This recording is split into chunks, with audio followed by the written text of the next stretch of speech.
What you are listening to is real. The participants are not actors. They are actual litigants with a case pending in the squared circle.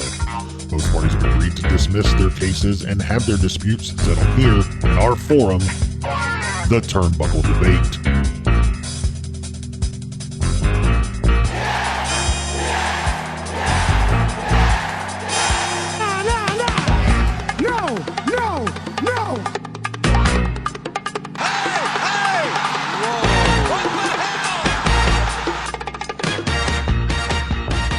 Hey everyone, welcome back to the Turnbuckle Debate.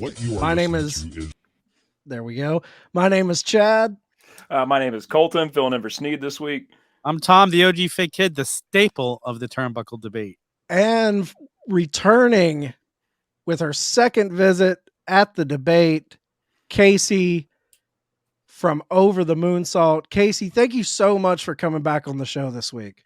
Oh, thank you so much for having me again. I'm so excited. Thank you for inviting me back. I feel like every time you brought this up prior to us going live, but every time you come on, there's some big, crazy news story going. I know. I was like, that's what I said. We need to stop meeting on these circumstances. It just needs, but I mean, that's wrestling, right? That's the wrestling world. It's always going to be crazy. Oh, listen, we're 11 days in, and look at where after last year, like nothing's going to top last year. 2023 is like, here, hold my beer. Exactly. Enough. That's enough. Yeah, because last time you were on, we were coming off of All Out Weekend and that debacle. So it feels like ages ago. Oh my goodness. It does. Yeah, we got Colton filling in for Sneed. I guess I'm kind of filling in for Sneed, trying to right this ship the best that I can. We have 3 topics as always, guys. But before we get into that, you have anything going on with Overthemoonsault? What's new in your neighborhood, Kaycee? Yeah, I'm going to Royal Rumble because it's in Texas, and that's where I'm from. Awesome. So excited. We're going to be meeting up with a few of my friends that I've met over, the past year. Lo from Wrestling Wind Down, and Iridian from Rest Friends, and Mario from Lucha Outsiders. We're getting together. We rented an Airbnb. It's going to be like a fun weekend. And we're going to try to meet a couple of wrestlers because I think they're bringing like a little pop-up WrestleCon, and I'm hoping to put together a DDP cosplay. That's what I'm currently working on, so I can meet DDP as DDP. So that's very That's cool. awesome. Yeah. What give us a tease of what's going to be in this cosplay? How are you going to capture DDP?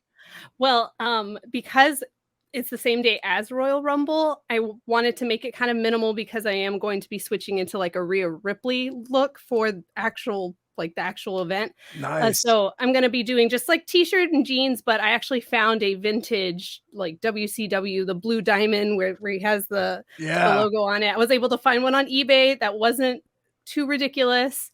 So that's kind of cool that it's an actual like original piece. That's very cool. Guys, if you're not following at Overthemoonsault on Instagram, go check it out. Kaycee has like some of the best wrestling cosplays. You always crush it. One of the most fun Instagram accounts out there if you're not following. Oh, thank you so much. Your Razor Ramon was killer. Oh, thank you. Yeah, it was great. All right, so we got 3 new topics, and I guess we'll jump into it if you guys are ready. Let's go. Yeah. Let's do it.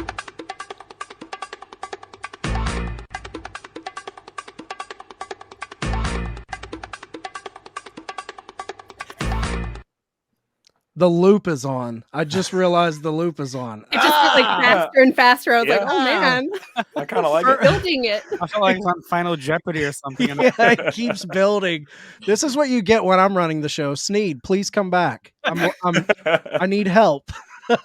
Pretty big shoes to fill. Sneed makes it look so easy. Yeah. First topic of the night. When it comes to like the booking choice of AEW's main event scene going into Revolution, is a 60-minute Iron Man match between MJF and Bryan Danielson the right move? I'll start off because as soon as I heard this, I'm thinking, hell no, this should not be their first match. This should be their like rematch when, there's not only going to be one match between them, where do you go from here if this is the first match? I'm not in love with this at all. I mean, I'm sure the matches are going to be good. We're going to be talking about what a great match it is. But I think there needs to be a bigger buildup for this. I think there needs to be a first match, and then this needs to be a rematch down the line, whether there was a match on Dynamite with them first. But no, I'm not happy with this being the first match, the stipulation. Usually first matches don't have a stipulation like this. So it's just kind of mind-boggling to me that they went this way with it. Yeah, I'm kind of on the same boat with Tom. Is they've done a 60-minute Iron Man match, and I remember watching it, and I'm a wrestling fan. I'm a fairly new wrestling fan, and I'm gonna say something that probably will upset people. I was kind of bored. There were some really great moments, like it was awesome, but after an hour, and with the commercial interruptions and everything, it just kind of takes it away, and you get distracted. I really feel like these kinds of matches work so much better on a pay-per-view than they do on regular television programming, when you have casual fans coming in, new people that have never watched wrestling. If they're tuning in, they're going to be like, what the hell is this? Why is it going on so long? So I feel like it's targeted to the AEW audience, which is great. But if it's a casual fan or a new fan, I think these should be saved for pay-per-views, because they're epic matches. But if you're brand new into wrestling, or you're more of a casual watcher, this is going to be it's a long thing to watch. No, you're definitely right. I mean, this is. But the match it's for the hardcores. Yeah, it is at Revolution, right? It is at the pay-per-view. Or am I wrong? Yeah, it's a Revolution. Okay, it is pay-per-view. Okay, I thought it was one. I thought they were going to do it. No, yeah, it's at Revolution. Okay. There's the long build up to it, so we won't have to worry about commercial breaks. Okay. I mean, that pay-per-view is probably going to be 6 hours long, but definitely. That's another sign thing. me up for that. I like long pay-per-view. I do too. When I'm shelling out $60, give it all to me. I don't care. 4 times a year, I'll deal with 6-hour pay-per-views. Me too. Yeah. Me too. It's not like we're getting pay-per-views every month. Right. Here's my take on is this a right move? When I first heard it, my first initial thought was awesome. Like, this is Bryan Danielson giving us a Iron Man match. Now, we've seen them go the distance with like time limit draws with Danielson, but we haven't seen it where we know going into it, these guys are going 60 minutes. But having said that, I think this is an extremely risky move for AEW, because MJF's a young talent. We don't know if he can go 60 minutes. He's never been put in this situation before. So for AEW, putting your young champion in a spot where, 40 minutes in, this dude could be blown up, like sucking wind. The match could drag, because he's going against a guy that pushes the pace. 50 minutes in, Bryan's pushing the pace like he is 10 minutes in.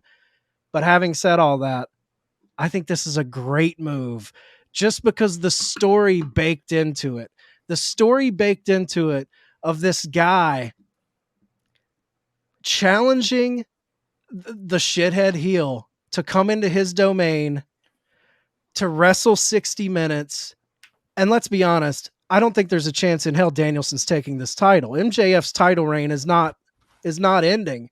So knowing that chances are MJF is somehow walking out of this match with that title, to be able to come onto the next Dynamite and be like, I took your wrestling hero 60 minutes and I still came out on top. To have that feather in his cap, to come out and brag about going 60 minutes with the American Dragon, is such a big thing for a young heel to be able to talk about. I think it's risky. I think there's a lot of opportunities for this match to fail or be boring or drag or, who knows what's going to happen. But if they execute it, and I think MJF is going to execute it, the guy's a consummate professional. I think he's going to crush it. And I think this is going to be a classic match, and the booking and the story that comes after this is going to make it all that more special. Dude, I was just going to come back at you, which I normally don't do, but you just corrected me. I was going to say MJF doesn't show up to anything unprepared. So Like he always brings it. So if he's getting himself into a 60-minute Iron Man match, you know he's ready for it. He's training, he's doing whatever he's got to do, and I think we'll be blown away by the end of that match at what he's going to take it to another level.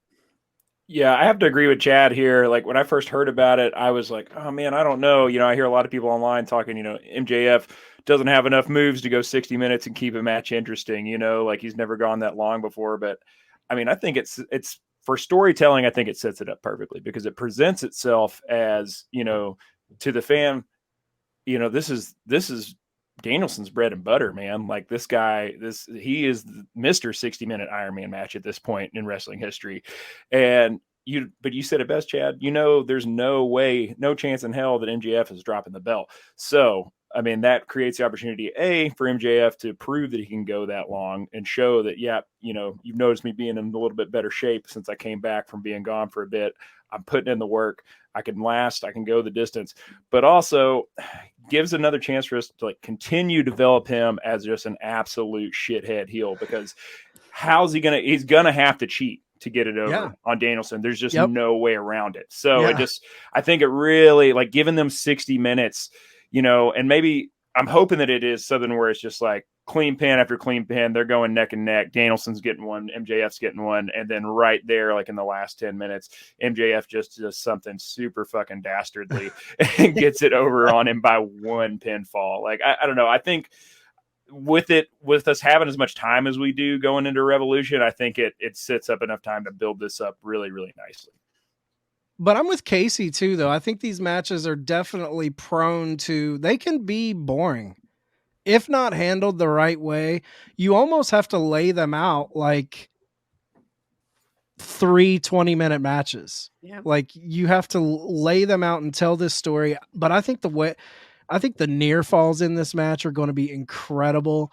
And selfishly, just to comment on what you said, Tom, about you think this is a match that would come later in their feud. I would agree with that if I wanted multiple matches in this feud. But the difference for me is like typically, you know, with AEW world titles, we'll have that world title looming at the pay-per-view. And then they'll have like a little side feud, like when Hangman had the match with Lance Archer and then before the pay-per-view. We're not getting that. They're actually having these two guys tell a story all the way up to this feud. So I hope when this Danielson thing happens, I would love to see MJF for each pay-per-view get a completely fresh opponent and just tell big stories leading up to each new opponent. I do think by the end of this match, we're going to be seeing things we've never seen MJF do before. I fully expect him to go into his bag of tricks, and we're going to be like, holy smokes, this guy's done it again. Like every time we saw him fight Darby Allin, that match at the pay-per-view, that was like the first time I remember thinking like, holy shit, that I wasn't expecting that from MJF. And he's done it like every pay-per-view since, even a dog collar match with Punk. Like he always brings it to a new level.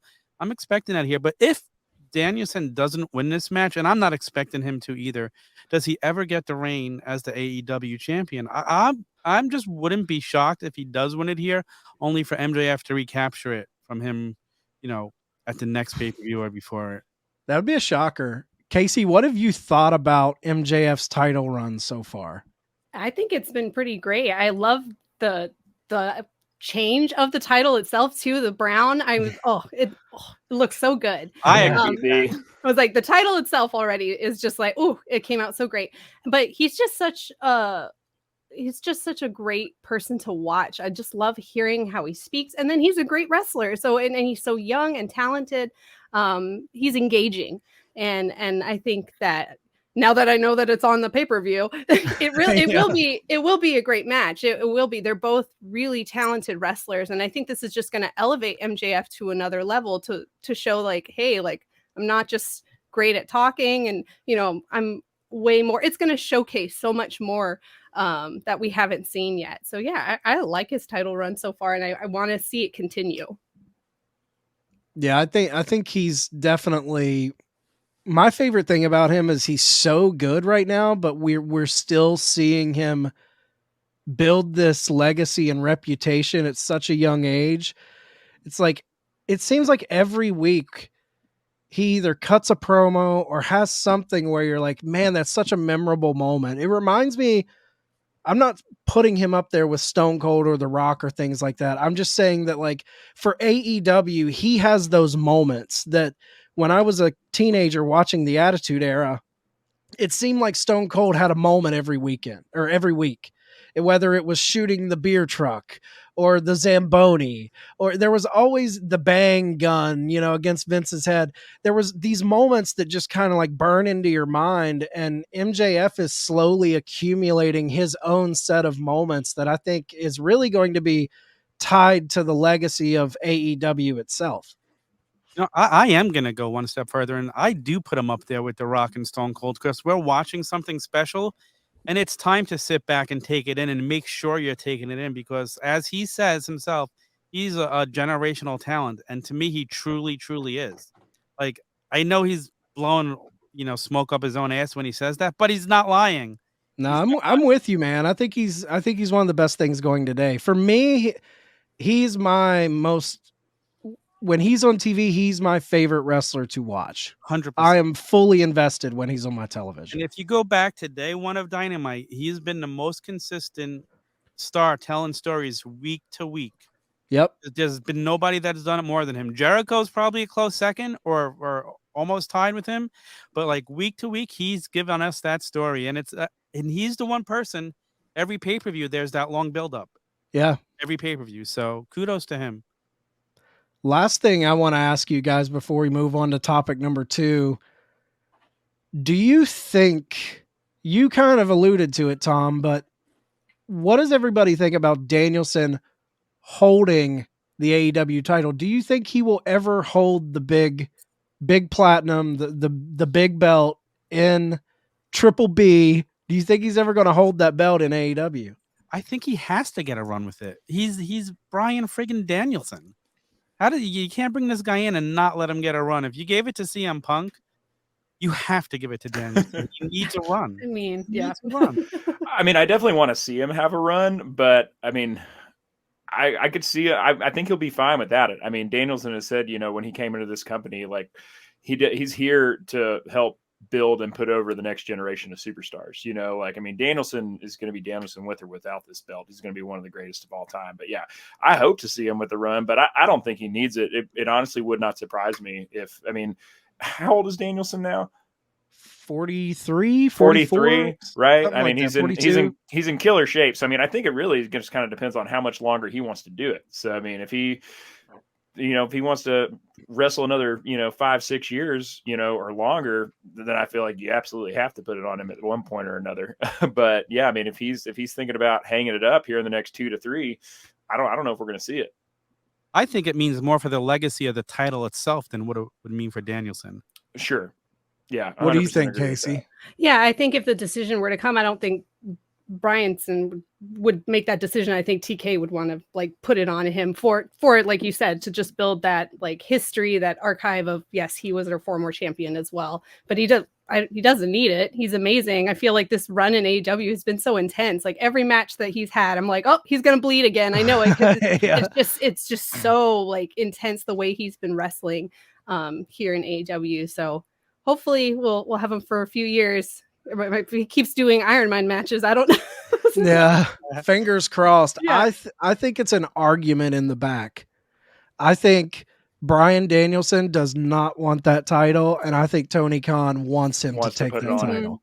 And so I think it's a constant, because CM Punk didn't want that title, and Tony was like, it would help our company if you're our champion.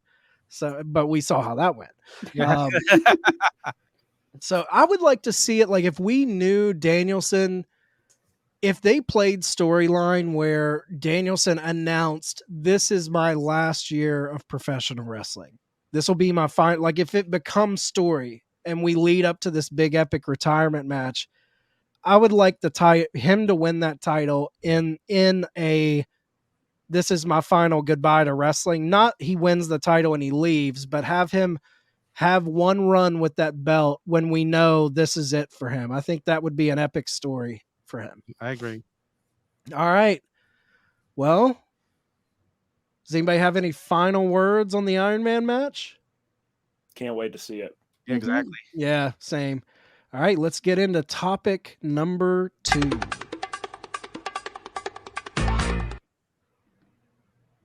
Does knowing Royal Rumble entrants prior to the Royal Rumble hurt or help or affect your viewing experience in any way? Now, Kaycee, this was the topic you bring to the table, so I'm going to let you kick it off. Awesome. Well, yeah. So I even did some research. I'm so excited. I was like, I feel like my college days where I was like looking for sources. So I've only been watching wrestling since 2020, like actual live wrestling. And my first wrestling, like watching it live, was the Royal Rumble of 2020. And that was Edge's return. And, you know, that pop and hearing it, I didn't even know. I was like, who's this guy? But just the feeling and that surprise and, you know, them panning to the crowd and there's tears and screaming. It was amazing because nobody knew. It was such a surprise. And now, having been able to see a couple of Royal Rumbles, I looked up, okay, well, how many were announced prior to the wrestling? So that's what I looked up. So how many do y'all know how many were announced this previous Royal Rumble for the male and then the females? Quite a few, right? I want to guess for the male that they almost announced 30 entrants. Yeah, it was close. They announced 25 out of the 30 prior to Royal Rumble for the men. And then for the women, they did 23 out of the 30. And they left, like, you know, they left Melina and they left a few, but they announced Mickie James and they announced the Bella Twins. And so I feel like that kind of took like away from what could have been a cool pop for that. So then I went back a year previously with 2021. That's in the Thunderdome. And that was kind of like an Royal Rumble. And on 2021, they announced 13 women out of the 30. Yeah, that's what I have for 2021. And then for the men, they announced 23 out of the 30 for 2021. So it's kind of averaging. And then with 2020, the one that I actually got to see, with 2020, they announced 27 out of the 30 men, but they only announced 7 of the women prior to the Royal Rumble. So you're seeing it like they're gradually just announcing more and more of the entrants. And I feel like that takes away from that those exciting little pop moments. And so with this one, they put Cody right on the front of the promo poster. And we all know that he's coming back. But I feel like that kind of took away from that surprise or that little pop that we could have seen if he hadn't have been on that poster. Okay, let's remember now, we're in a new era. This isn't the Vince McMahon era, so we truly don't know how many people will be announced. But my gut feeling is like you have to have some names announced to bring attention to the show. But if you have Cody announced, you better have a surprise ready that's equal to a graded to Cody. Like you've got to have some surprises in there because there's been some McMahon Rumbles where there were no surprises. And it's like, even though it's a good Rumble, you kind of feel deflated because every year we turn into the Rumble with that hope, okay, who's going to be the surprise? Whether it's Carlito, whether it was Honky Tonk Man, there's just so many different people throughout the years we would pop for. You got to have somebody ready for this Rumble. Whether it's like we got AJ Styles that year. Nobody, I don't think anybody was expecting Nobody saw that was coming. huge. That was incredible. So like they've got to have something planned. Like Cody is a good one to announce if you have more surprises planned. If you don't have more surprises planned, it's a bad move, in my opinion. Yeah, I mean, Royal Rumble is 100% my favorite pay-per-view of the year. I get more excited about it than WrestleMania. Like, I don't keep up with WWE weekly like I used to anymore, but right around this time of the year, I start watching Raw and SmackDown pretty much, well, as much of Raw as I can handle. I can't watch a full 3 hours. Still never been able to do it since it went 3 hours. But yeah, I clock back in because, you know, it gets me. The Rumble is just so exciting to me. And yeah, I got to agree, Kaycee. It does take a little bit away from me. Like, I didn't realize, I knew it was a lot. I did not realize it was 27 out of 30. Like that definitely takes it out of it for me a little bit. Because, you know, the surprise, I mean, it's still a surprise because you don't know which order the people are going to come out in. But yeah, I like a little bit, you know, a little bit more surprise than that.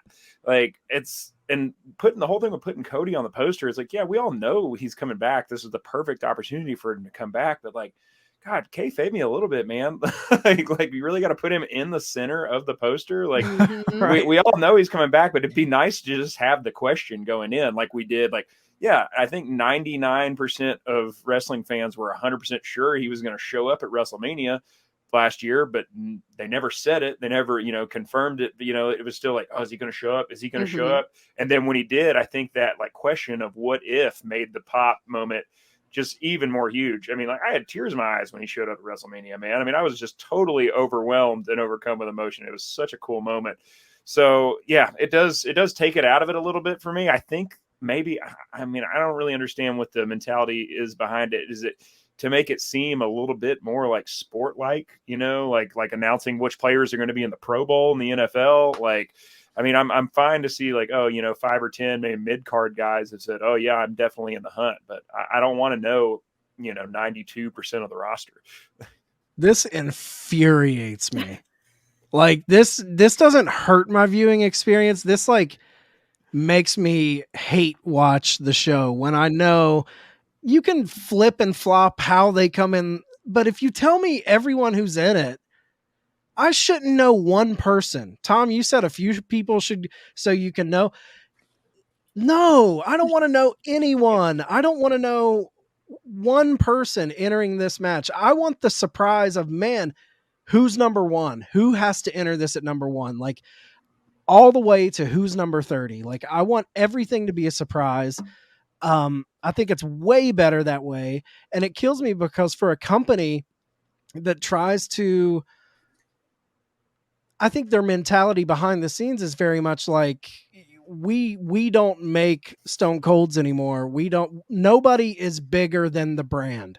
Like people are coming to see the WWE. That's the selling point. You know what I mean? Like, so if you feel that way, why do you feel the need to announce names prior? Because it's not like you have to, we got to throw some names in there so people watch the show. People are watching the show.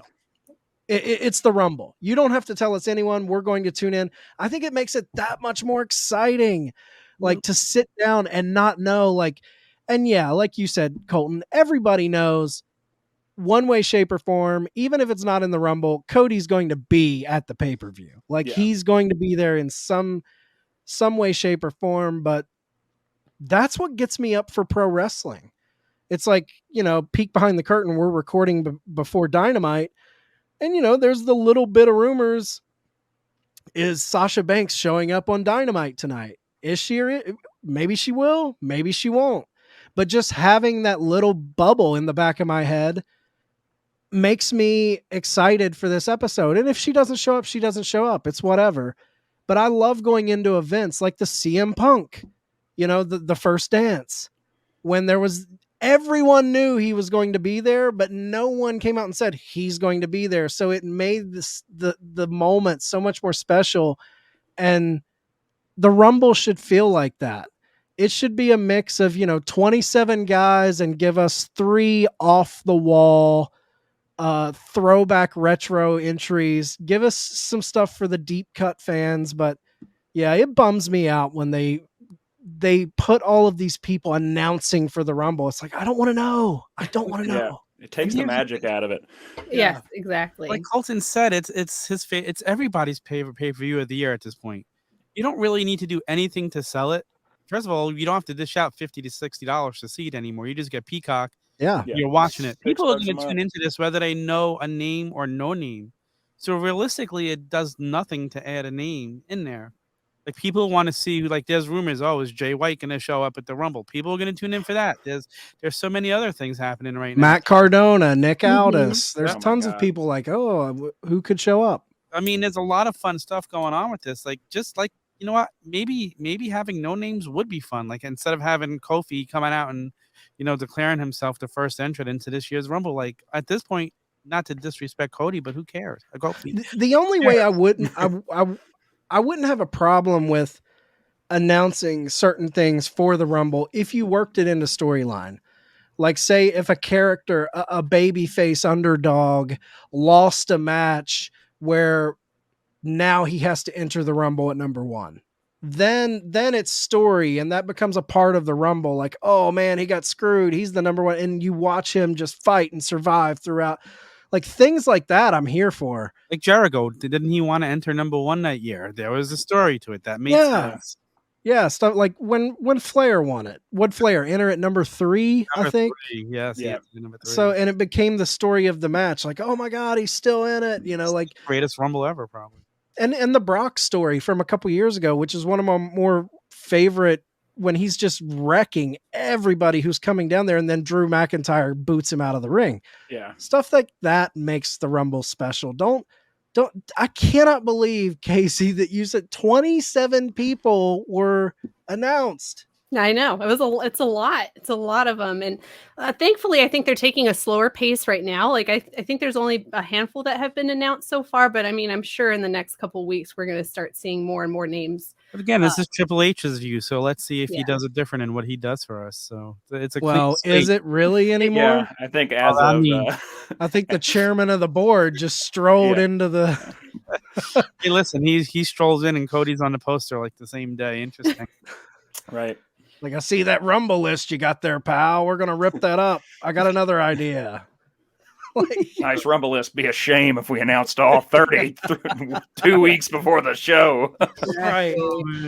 And yeah, the guys you brought back that get eliminated are out of the WWE. So if you over the top rope, you're fired. yeah. So if you guys were to just take a shot in the dark, who wins the Rumble this year?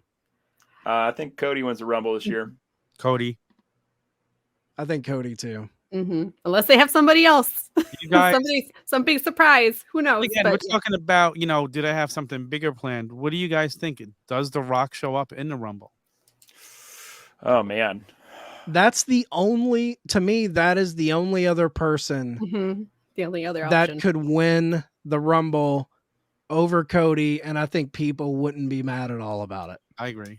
If anyone besides Cody or The Rock wins, I'm like, you fucked up.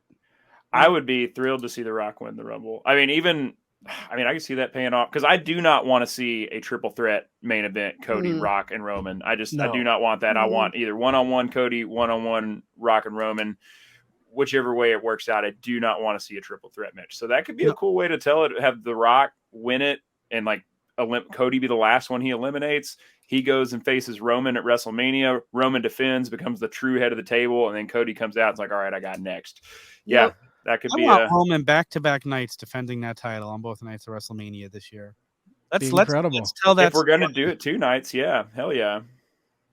Have they announced already that it's definitely 2 nights again? Mania? Yeah. Mm-hmm. I want to see it go back to 1 night so bad. Oh, so do we. Philadelphia's already been announced as 2 nights. So. Oh, shit, yeah. It's next year. I mean, things could still change before then. I hope, but I doubt it. Yeah, it'll be live from Riyadh. Oh, gosh. Sorry, Philadelphia. Safe with a cracked bell. Make it up. Speaking of Riyadh and Saudi Arabia and all of that fun stuff, if you guys don't have anything else, we can move into topic number 3. Let's go.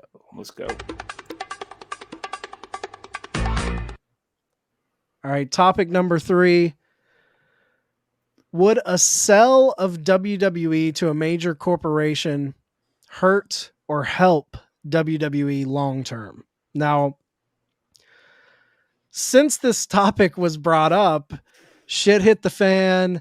There were all of these reports that Saudi Arabia has bought the company. It was kind of quick on the draw. I think there is some stuff to this. I just don't think anything's finalized right now, but we've got Comcast, we've got Endeavor, we've got Disney, Netflix, tons of people on the table chomping at the bit to try and buy WWE.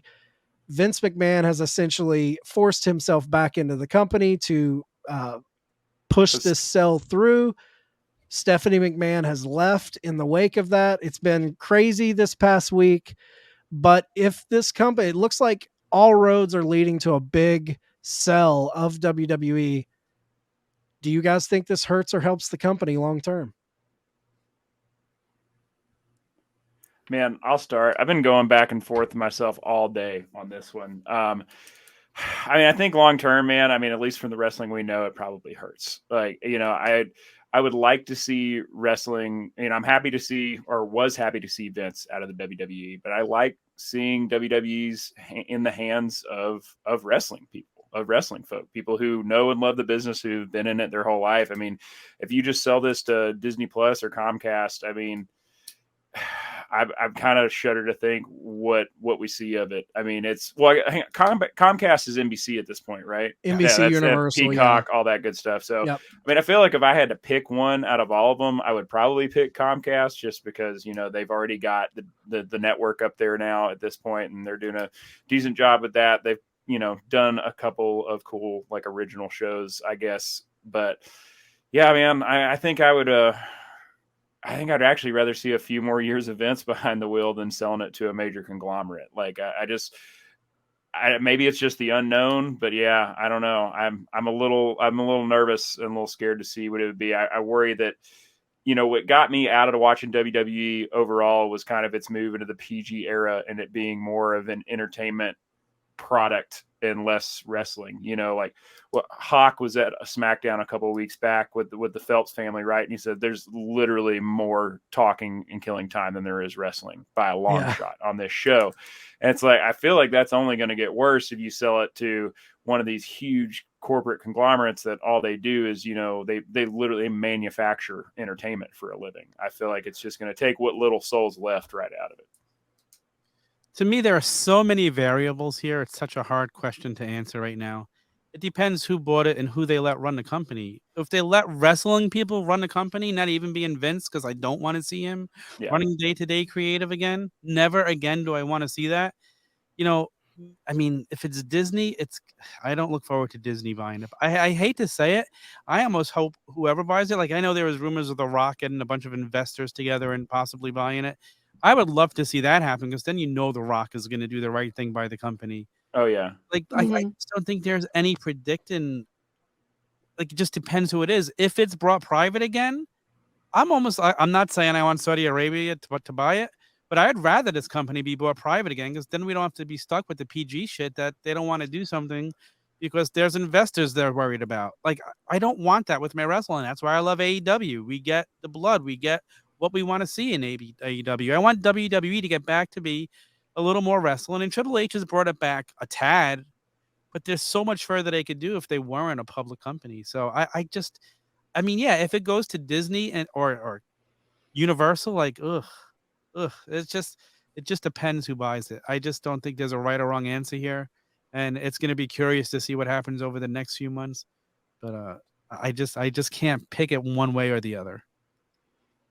No, for sure. I think if the last 24 hours gave us any indication of how bad it could be, it really is going to depend on who purchases it, because it's going to affect everything, not just the product itself, but the talent, and seeing, if they don't agree with who purchases them, they're going to go somewhere else. And is that going to oversaturate AEW or any other, you know what I mean? Like, it's going to affect wrestling in general, the whole atmosphere that we have going on right now with the two different promotions. It's going to affect both of them at the end of the day, depending on who it's sold to, and where they go.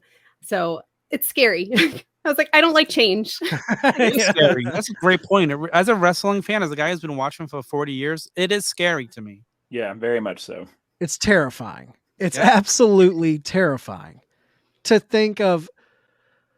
Yeah, like, it's fun to shit on WWE when we don't like it, but it feels like it's always been there, man. And to think that there's a possibility that it couldn't be there in the future, like, if handled incorrectly, it could go away in this situation. That's where I worry with, like, I'm thinking long term. I'm not thinking like Tom, you brought up, it depends on who they get to run the company.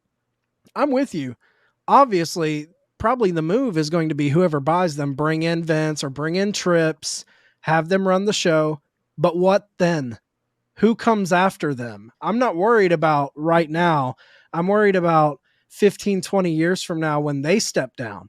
Yeah. Then some what? corporate asshole. Exactly. Like, Someone, then it just, and I think of WCW. The reason WCW folded wasn't all the shitty, bad booking. It was because of the partnership between Turner Warner. and AOL. Yep. When you are owned by the company that is putting you on television, when that company is the TV station that you're on that owns you, when they get new management in that's like, oh, this channel isn't going to have wrestling anymore, you're just done. They might not sell you off. They might just end you. That's how it's happened in the past. Now, I'm completely different than you, Tom. Like, if you're going to sell, I think selling to any of these people is like, makes me so nervous. I don't want them to sell to anyone like that. The Rock is obviously the best choice as far as just the mind and everything and being tied in with that family. But Disney, I know we all tease like Disney on Ice, and Disney at least somewhat takes properties that they buy and respects and honors them. Look at how they've handled the Star Wars brand. Excellent point. They've done a lot better with that than I thought they were going to. I thought they were going to butcher it. They bought Star Wars from George Lucas, and they've turned it around and gave all of this new content to the hardcore Star Wars fans, and those fans eat it up. The Mandalorian, all of that stuff, huge hits. We never would have got that if Disney didn't purchase that property. So I think Disney is different than Comcast. When I think of a Comcast or an Endeavor, they're just companies that buy up property. They just want content. They just want stuff to fill their time. It's very sterile, very cold, just corporate bigwigs moving in and out. Disney has always been about family entertainment, and I feel like there's a respect and an onus on the artist, and I would almost be okay with that in a way. But I think the thing of going private, you bring up a good point. I think there's pros and cons to that. I hate that we can never go back to the Attitude Era because we have to serve so many masters with all of the ads and the sponsors that buy in. You can't do certain things anymore.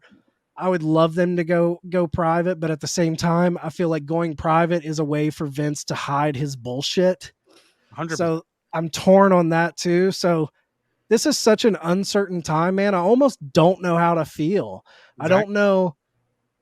I'm nervous. I think there's a real possibility that my kids, when they're my age, won't have WWE. At least not current programming. Yeah. So it's like, I don't think any way, shape, or form, even with Disney, even with The Rock, even anyone who takes this over, it's not going to be WWE that we grew up with. Yeah. A WWE not with a McMahon feels wrong. I mean, Vince is largely responsible for us knowing wrestling the way we know it and the way we love it. And he's going to be largely responsible for changing it again. It's crazy. It's like how unfair to how many months has it been where we've just been teased with this idea of like, oh man, a WWE run by Triple H and like Stephanie, like how excited, and then just have Vince step back in and in 48 hours just rip that away from everyone. It's like a pretty classic, typical Vince McMahon. But yeah, man, definitely scary's the understatement for sure of the week for this topic. Yeah, be interesting to see where it goes. What do you guys think? Like, what do you think happens? I know we're all just like, you have no idea, but what do you have a gut feeling of what you think is going to happen next? My gut feeling is it's not being sold to Saudi. I think that was just a negotiation tactic. Somebody was paid to leak that to try and up the value from other places. Like, it's just. But you do think it's going to sell, just not to Saudi? Sell. I just don't think it's to Saudi. Vince is back to sell it. He wants to. He wants to say, listen, I'm back. I'm putting my closure on it my way. Like, this was my WWE. Now I'm selling it. Like, I don't have a doubt that that's what he wants to do. I just hope it's to someone who respects it. Like you said, if it's Disney, Disney could do it justice. That sounds better than Universal to me. If it's The Rock, and the Vince has a great respect for The Rock. If The Rock could get a group of investors, and maybe Vince is even in that group of investors to continue owning a portion of it with The Rock. That's a lot of money, even with investors to have to come up with, even for The Rock, man. And who knows? They said what UFC sold for $4 billion. Was it a few years ago? Yeah, and I think I heard WWE's valued at over $7 billion right now. Yeah, that's what I heard. It's like at least double. So holy crap! Like you need some investors in there, and The Rock is not worth $7 billion. So No. you need some people with him. And again, maybe McMahon taking on portion of it, being partners with The Rock. He's just a quiet owner then. Maybe a quiet owner, Vince McMahon. Yeah. Come on. That's a good point. But we'll see. It's scary times. It's scary waters. I don't want to be here right now. Yeah, sorry, Tom. I didn't mean to cut I you just off. want things to be stabilized. It's so weird right now. Yeah. Well, it's like, what is Vince gonna do? Like, so he sells the company and just like washes his hands of it. And like, what the fuck is he gonna do with all that money? And like, is he gonna go start another promotion? Like, I mean, the guy obviously, like, he does not strike me as somebody who can just like sit down and be a retired papaw. Like, I don't think that's ever gonna happen. Yeah, he's a hands-on man. Yeah. Yeah, he's a hands-on man. He needs something to control. It's like, yeah, I'm with you, Tom. My gut feeling is that it definitely sells. I surely hope. Like, I never in a million years would have put a bet on it selling to Saudi Arabia.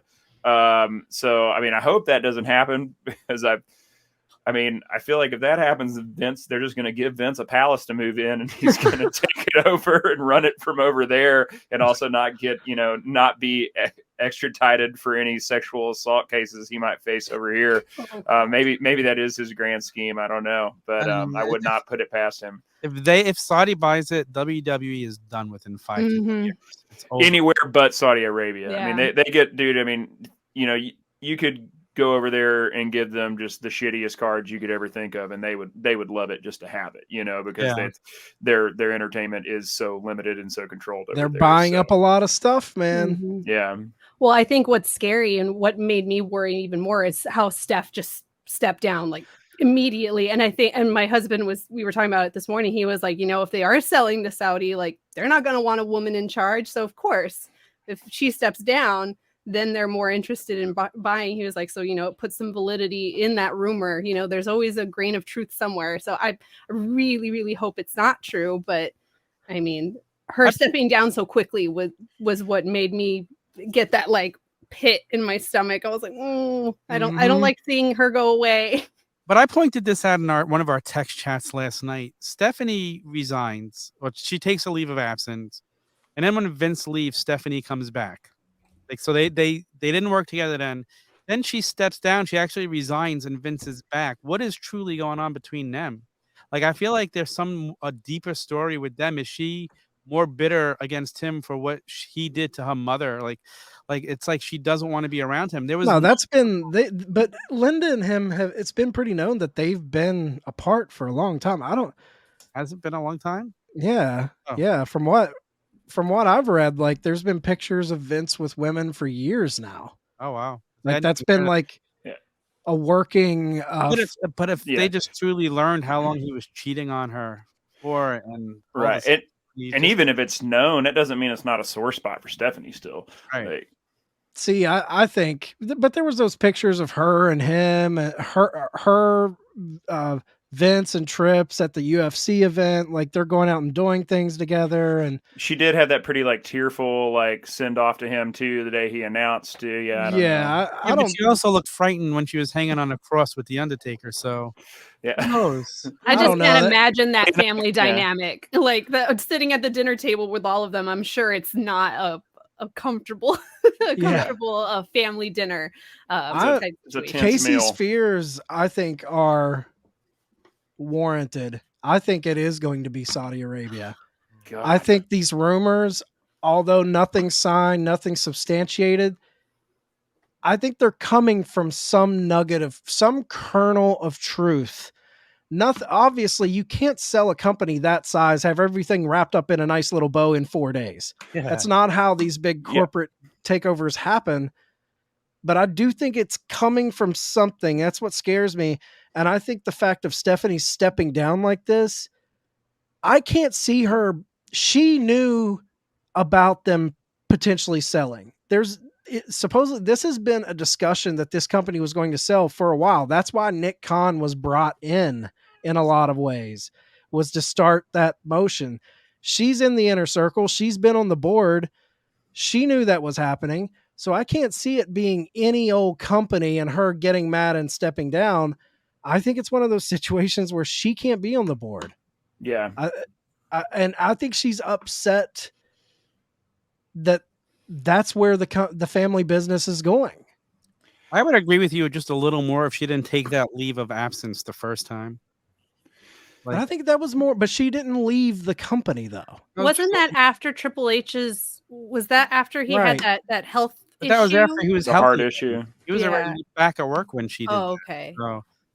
No, but that's the thing. When she brought up the leave of absence and the note she wrote, it was more about going back and being a mom. Yeah. She had been taking care of Hunter, and now that he's back and healthy, she wants to go be a mom, because she was trying to not only care for her husband who nearly died, but she was also handling her duties at WWE. And she didn't resign though. She was like, I'm just she kept her seat on the board. She was still one of the board members. She's done. I'm done. I'm no longer with the company. That's, to me, is totally different. And the fact that it's announced Vince is elected chairman of the board, and literally 4 hours after that announcement drops, she posts on social media her resignation letter. That's a calculated move. Outside looking in, it seems like a cause and effect type of thing. Like, I don't know, man. I think Saudi's on the way. Am I the only one who wonders, like, Triple H is dealing with all this stress with his heart? Like, how is this affecting him physically or mentally? And, he's bringing back all these people. Is it weighing on him like, hey, I brought these people back and now their jobs could be lost again? Poor William Regal. I feel know. bad for William Regal. I know. William Regal is like, hey, if you release me, I'll just go right back to AEW. I saw a tweet that said he was like, he should just show up tonight at Dynamite like nothing. Show up to work like nothing happened. Like, hey guys, just starts riffing on Excalibur, the masked man. Poor William Regal.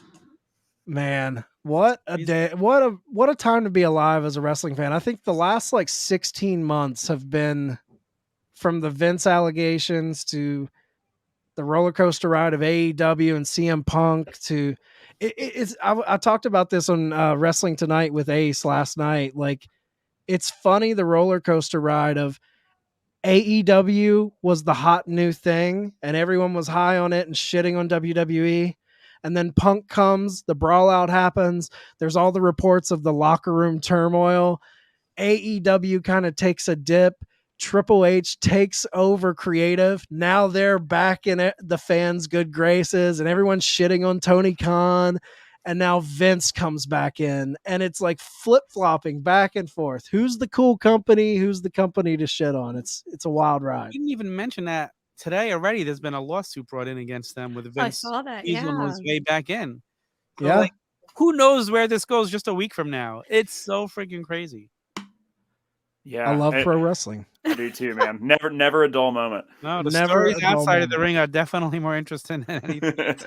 It's the only drama I need in my life. It's wrestling. Well, guys, Kaycee, thank you so much for coming on the show. Tell everyone where they can find you on social media. Yeah, you can follow me on Instagram and TikTok at overthemoonsault, and you can follow me on Twitter at OTMoonsault. Awesome. Have a great time at the Rumble. And I'm sure you're going to post pictures, of course, on your social media. So everybody go to @overthemoonsault so you can see all the cool pictures from Royal Rumble weekend. That's another one in the books. Sneed, I felt Sneed's absence. Yeah, you did great, Chad. Yeah, you did a great job, Chad. I had the turnbuckle loop on. I had the turnbuckle music loop on. It was killing me. All right, guys. Colton, let everybody know where they can find you. You guys can find me at mullet.mania on Instagram. And yeah, thanks for watching the Turnbuckle Tavern. Oh yeah, Tom, get your shit in. I was hoping you were going to say it like that. Get on Twitter and Instagram. Midnight every Tuesday, 7 p.m. Eastern. Me and Mike Belcast. And court is dismissed. Oh, I did it way too early. Perfect.